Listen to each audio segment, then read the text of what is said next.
Class 10। मुझे पता है कि अभी तुम्हारे पास बिल्कुल टाइम नहीं है, इसलिए बिना टाइम वेस्ट किए मैं एक बात तुमसे बोल सकता हूं ऑनेस्टली। इस वीडियो की जो भी लेंथ है, 5 मिनट है तो 5 मिनट, 6 मिनट 6 मिनट, साइड में टाइमर चल रहा है। ये टाइमर ध्यान से देखना। ये टाइमर जब खत्म होगा ना, तुम्हारा इस साल का मैथ स्टैंडर्ड का पेपर तुम्हारे हाथ में होगा। प्रॉमिस है मेरा तुमसे। बस एक शर्त है कि बिना एक भी बार वो डबल टैप किए, बिना एक भी बार स्किप किए, 1.5 या 2x पे देख लो, बस बिना स्किप किए एंड तक देख लिया तो इस साल का स्टैंडर्ड का पेपर तुम्हारे हाथ में होगा। और अटेम्प्ट कैसे करना है, कौन सा चैप्टर पहले करना है, कौन सा सेक्शन पहले करना है, किस तरह से लिखना है, सब बता दूंगा। ऑल इन वन वीडियो है, तो बस लाइक कर दो और एंड तक देखिए।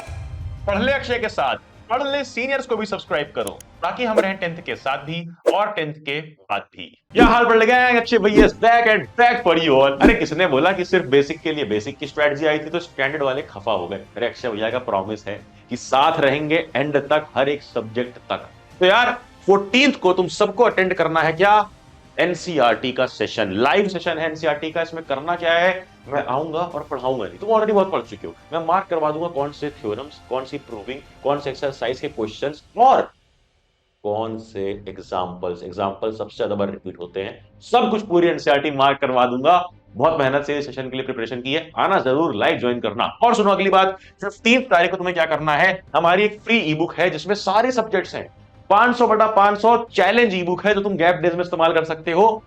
कैसे करना है, क्या ई बुक के अंदर, आगे बताऊंगा। बट उसके पहले 16th तुम्हारे लिए सबसे इंपॉर्टेंट है, बिकॉज 17th को पेपर है। मैं नहीं चाहता पेपर के एक दिन पहले बैठ करके पेजेस पलटते रहो, कौन से इंपॉर्टेंट क्वेश्चन है। सर्च करने का काम मेरे ऊपर छोड़ दो।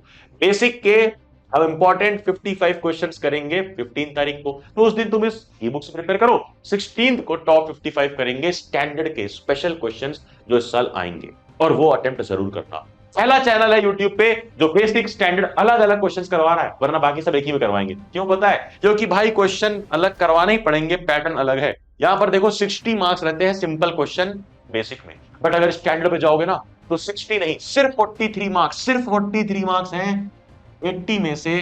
दो स्टैंडर्ड के पेपर में इजी है, बाकी सब देखो यार, 19 मार्क्स अप्लाइंग वाला, 18 मार्क्स एनालाइजिंग, इवैल्यूएटिंग, क्रिएटिंग, ये सब कॉम्पिटेंसी फंसाने वाले क्वेश्चन है। इसमें क्या करना है, अब एक वर्ड में सुन लो, एक वर्ड में। और एक बहुत सीरियस बात बोलने जा रहा हूं, तुम कुछ भी कर लो यार, मुझे पता है कि तुम इधर उधर भटक रहे हो, तुम ट्राई कर रहे हो मैराथन, नहीं काम करेगी। इंपॉर्टेंट क्वेश्चन, फॉर्मूला, रिवीजन, अरे कुछ भी कर लो, नहीं काम करेगा तब तक जब तक तुमने पेन पेपर स्ट्रेटजी नहीं इस्तेमाल करी। अरे जब तक खुद से लेकर के लिखोगे नहीं, खुद से एक सैंपल पेपर सॉल्व नहीं करो। कितने सैंपल पेपर तुमने किए, कितने किए अब तक, कमेंट करो नंबर।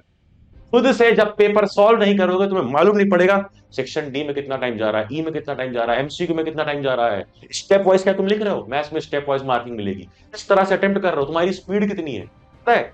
50% से ज्यादा, आधे से ज्यादा बच्चों का पेपर मैथ्स का छूट जाता है, बस टाइम की वजह से, स्ली मिस्टेक्स की वजह से इतनी गलतियां हो जाती हैं कि रिजल्ट देखते हैं फेलियर, कंपार्टमेंट लगा होता है कई लोग का। मैं नहीं चाहता वो हो तुम्हारे साथ, इसलिए मैंने एक तुम्हारे लिए बनाई है धमाकेदार चीज। ई बुक तो बनाई है, वो दिखाऊंगा, बट क्वेश्चंस तुम सैंपल पेपर से सॉल्व करो। और सैंपल पेपर एनालाइज करने की शीट बना दी। तुम्हें करना क्या है, तुम जितने भी सैंपल पेपर लगाओ, मान लो 1 2 3 4 5, 5 सैंपल पेपर लगाए तुमने, कम से कम 5 तो लगाने ही पड़ेंगे यार मैथ्स के। अब उसके बाद section A B C D E, कौन से सेक्शन में तुम्हें कितने मार्क्स मिले, या किस सेक्शन में तुम्हारा सबसे वीक रह गया। मान लो सेक्शन सी वीक रह गया, पहले में उसमें टिक किया, अगले में भी सी वीक है, दूसरे में टी वीक है, टी वीक है, और तीसरे में डी वीक है, तो मालूम पड़ा सी और डी कमजोर है, इसको इंप्रूव करना है। और इंप्रूव कहां से करेंगे, ये देखो साइड में जो फ्री ई बुक दी है, इस फ्री ई बुक के अंदर हर सब्जेक्ट के सारे सेक्शन बाय सेक्शन जो जो क्वेश्चन आ सकते हैं सब कुछ है। फॉर्मूला शीट है, रिवीजन शीट है, सब कुछ एक ई बुक में। भाई ये ई बुक फ्री में दी है, पूरा पीडीएफ टेलीग्राम पे पड़ा हुआ है। अगर पैसे ही कमाने होते ना, अगर पैसे ही कमाने होते, 500 पेजेस से ज्यादा की ई बुक है, प्रिंट करवा के तो छोड़ो, मैं ऑनलाइन भी बेचता तो बहुत पैसा जाते, बहुत पैसा जाते। बट नहीं चाहिए मुझे, एंड के टाइम पे नहीं चाहिए यार, मुझे एंड के टाइम पे चाहिए कि मैं जो दे सकता हूं दूं, तुम बस पढ़ो।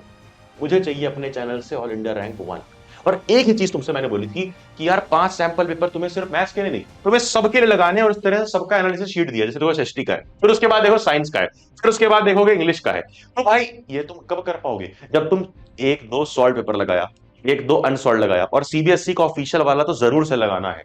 और ये चीज तुम कर सकते हो ओसवाल की 20 कंबाइंड वाले सैंपल पेपर से, इसका इस्तेमाल करो। ये किताब ना, जो मैंने प्रॉमिस किया कि मुझे अंडर रैंक 1 चाहिए, जो मेरा ड्रीम है ना, तुम्हें भी चाहिए, ऑफ कोर्स तुम्हारा भी ड्रीम है। Last year all India rank 1 नहीं यूज की थी इसको, ठीक है। इसके अंदर 20 सैंपल पेपर्स हैं, मैंने पहले भी बोला था। अगर कोई ब्रांड है तो ठीक है, बट अभी भी ऑर्डर कर सकते हो, टाइम पर डिलीवर हो जाएगी। डिस्काउंट वाली लिंक डिस्क्रिप्शन में मैं डाल दे रहा हूं।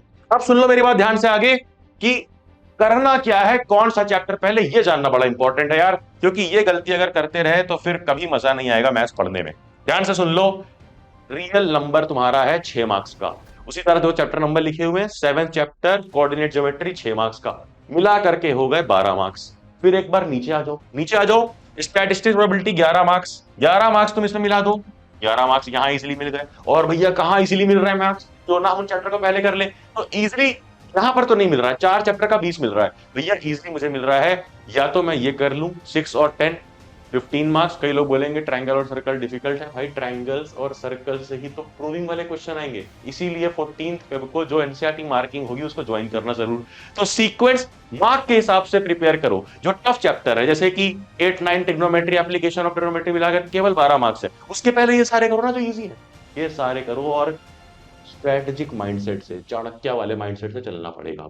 तो अब तक करना क्या भैया, अब आखिर प्लानिंग में तुम्हें बताऊं, तुम्हें सिंपली एक काम करना है कि तुम्हें सैंपल पेपर लगाना है। जो सेक्शन वीक लगता है एनालाइज करो, पीडीएफ टेलीग्राम पे डाल दूंगा, और ई बुक का भी पीडीएफ टेलीग्राम पे है। उससे फिर वापस से उस सेक्शन को स्ट्रॉन्ग करो, स्ट्रेंथन करो, और सैंपल पेपर जरूर लगाना यार, ताकि तुम सीख पाओ कि मार्किंग स्कीम के हिसाब से कैसे लिखना है, स्टेप वाइज कैसे लिखना है।